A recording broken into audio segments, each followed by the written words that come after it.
অবশেষে জানা গেল নিখোঁজ নয়, খুন করা হয়েছে ঝিনাইদহ ৪ আসনের সংসদ সদস্য আনোয়ারুল আজিম আনারকে। তাও এ খুন বাংলাদেশে নয়, করা হয়েছে পাশের দেশ ভারতের কলকাতায়। এ বিষয়ে স্বরাষ্ট্রমন্ত্রী আসাদুজ্জামান খান কামাল জানান, আনারকে খুন করা হয়েছে পরিকল্পিতভাবে।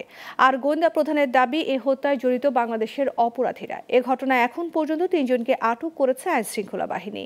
আর বাবার হত্যার বিচার চেয়েছেন মেয়ে মুমতারিন ফেরদৌস ডোরিন। এদিকে তার মৃত্যুতে শোক জানিয়েছেন প্রধানমন্ত্রী শেখ হাসিনা। বিস্তারিত জানাচ্ছেন তরুণ বেগী।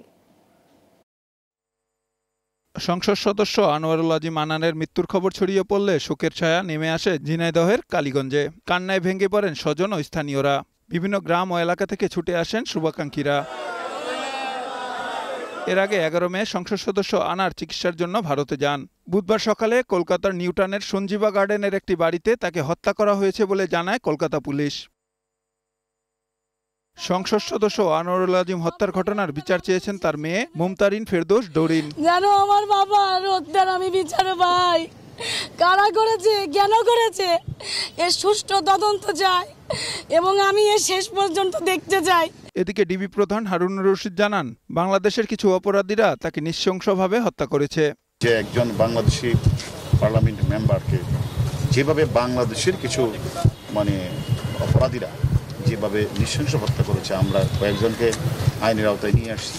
বাকি যারা রয়েছে প্রত্যেককে আমরা আইনের আওতায় নিয়ে আসবো।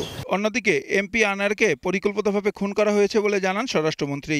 তিনি বলেন, কারা খুন করেছে তা জানতে বাংলাদেশ ও ভারতের পুলিশ কাজ করছে।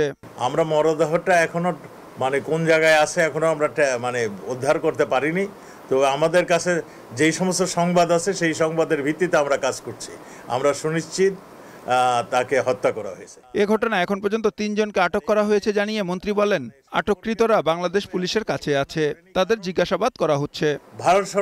ভারতের কেউ এখানে জড়িত হন নাই। যারা হত্যা করেছেন এখন পর্যন্ত আমাদের কাছে যা ইনফরমেশন, আমাদের দেশের মানুষই এর সঙ্গে জড়িত। তরুণ বেগী, গ্লোবাল টেলিভিশন, ঢাকা।